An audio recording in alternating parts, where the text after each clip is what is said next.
मोदींच्या नेतृत्वात देशात आगामी काळात रामराज्याची संकल्पना अस्तित्वात येणार आहे असं विधान उपमुख्यमंत्री देवेंद्र फडणवीस यांनी केले। हे रामराज्य म्हणजे समतेचं सर्वसामान्यांचं राज्य आहे। 22 जानेवारीनंतर देशामध्ये रामराज्याची स्थापना करायची आहे असं फडणवीसांनी नागपूरमध्ये म्हटलंय। फडणवीसांच्या हस्ते वाल्मिकींची आरती यावेळी करण्यात आली। रामराज्य म्हणजे समतेचं राज्य, रामराज्य म्हणजे सर्वसामान्यांचं राज्य।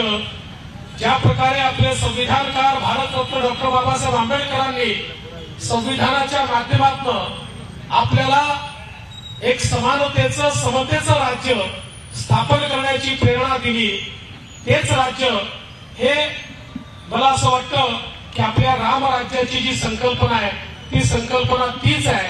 आणि मला विश्वास आहे की आपले प्रधानमंत्री माननीय नरेंद्र मोदीजी यांच्या नेतृत्वात भारतीय संविधानावर आधारित रामराज्याची स्थापना ही निश्चितपणे येत्या काळामध्ये आपल्या देशामध्ये होईल।